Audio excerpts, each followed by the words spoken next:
अस्सलाम वालेकुम रहमतुल्लाहि व बरकातुहू। दोस्तों, आपको पता होगा 13 तारीख को इसराइल ने हमला कर दिया था। अब उसके बाद की बात मैं बताने वाला हूँ इस वक्त में क्या हुआ है।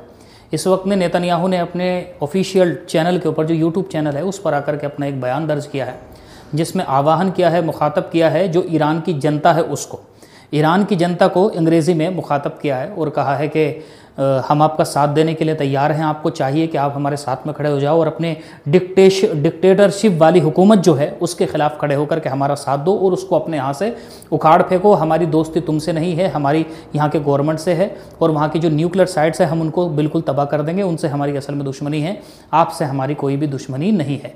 इस तरह की बातें जो हैं, मतलब एक तरीके से जो वहाँ की जनता है, ईरान की जनता है, उसको इस तरह का पैगाम दिया है। अब ईरान की जनता का पैगाम क्या है वो मैं आपको बताता हूँ, वहाँ का रिएक्शन क्या है वो मैं आपको बताता हूँ। वहाँ की जनता का रिएक्शन जो है आम तौर पर ये है कि जिस इंसान ने अपने टेरिटरी के पास में बैठने वाले बच्चों को भूख से मार दिया, प्यास से मार दिया, जहाँ पर सबसे ज़्यादा यतीम बच्चे कर दिए, वो इंसान किस तरह से हमसे कह सकता है कि हम तुम्हारा साथ देंगे। जो अपने इलाके में बसने वाले गरीबों, मजबूरों, मजदूरों और बच्चों और बूढ़ों तक पर रहम न कर सका, वो हमारे ऊपर हमला करने के बाद में ऐसी बात कैसे कर रहा है कि वो हमारे ऊपर रहम कर देगा। बल्कि वहाँ की जनता तो यहाँ तक भी कह रही है कि जो हमसे इस बात का मुतालबा कर रहा है, ही इज़ अ टेररिस्ट। मतलब वहाँ की जनता का रिएक्शन तो इस वक्त में ये है। मतलब वहाँ की जनता के तेवर ऐसे हैं कि वो बिल्कुल भी साथ देने के लिए तैयार नहीं है, हालांकि इधर से मुतालबा चला गया है। आप इसके बारे में क्या सोचते हैं, आप भी बताइए। वहाँ के लोगों ने बिल्कुल आउटराइटली इसको रिजेक्ट कर दिया है कि हम किस तरह से अपनी हुकूमत के खिलाफ खड़े हो जाएंगे, बल्कि हम तो कंधे से कंधा मिला करके खड़े हैं। हम पर होने वाले हर हमले के बदले में अगर शहादत हमारे किस्से में लिखी है तो हम शहीद हो जाएंगे, हम मर जाएंगे। वो इस तरह की बातें बोल रहे हैं। अब आप इसके बारे में क्या सोचते हैं वो भी ज़रूर बता के जाइए। इस वक्त में नेशनल मीडिया और बल्कि इंटरनेशनल मीडिया की तवज्जो का मरकज़ भी यही है, क्योंकि यहाँ से अगर ये आगे बढ़ गई जंग तो शायद आपने सोचा भी नहीं होगा, इससे पूरी दुनिया तकरीबन जो है इसके दायरे के अंदर आ सकती है। इस पे पूरी दुनिया की मार्केट जो है उसके ऊपर फ़र्क पड़ सकता है और तो और ये थर्ड वर्ल्ड वॉर की तरफ भी जा सकती है। और इस बात का रुख जो है, ये बात जो है तय कर सकता है चाइना और रशिया।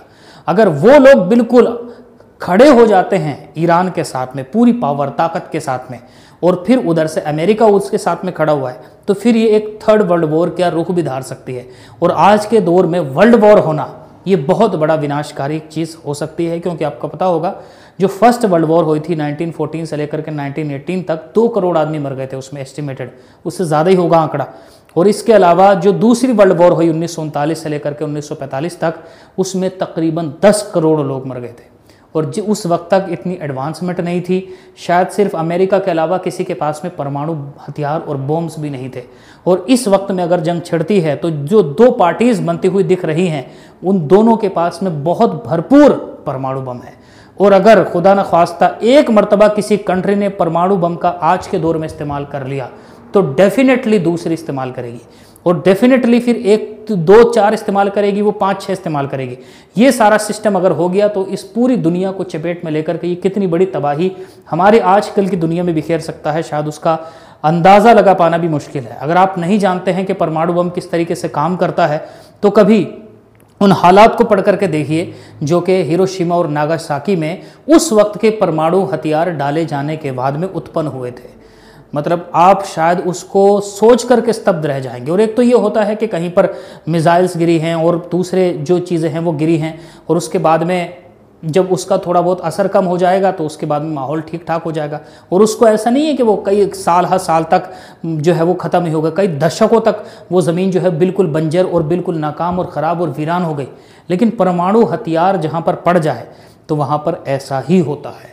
मतलब किसी शहर, किसी राज्य के ऊपर पड़ जाने के बाद में जितने इलाके को वो अपने चपेट में ले लेता है तो बिल्कुल तबाहाल हो जाता है। और ऐसा नहीं है कि 1 साल, 1 महीना, 2 महीने, 5 साल के लिए, बल्कि दशकों तक वो इलाके बिल्कुल बर्बाद हो जाते हैं।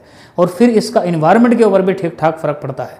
इसके बारे में आप पूरी जानकारी जो है वो ले सकते हैं अगर आप चाहें तो इसीलिए पूरी दुनिया इस वक्त में फ़िक्रमंद है और पूरी दुनिया वहाँ पर नज़रें गड़ा करके ताक करके देख रही है। इसमें दोनों तरफ के अपने अपने दलाइल हैं। इजराइल के अपने दलाइल है, वो कहते हैं कि कि हमारे ऊपर हमला हो जाएगा, अगर तुमने परमाणु हथियार बना लिए तो हम तुमको बनाने नहीं देंगे, क्योंकि अगर तुमने अगरचे हमारे पास तो हैं लेकिन तुम्हें नहीं बनाने देंगे, क्योंकि अगर तुमने बना लिए तो हो सकता है कि तुम हमारे लिए ख़तरा पैदा कर दो, इसलिए हम नहीं बनाने देंगे।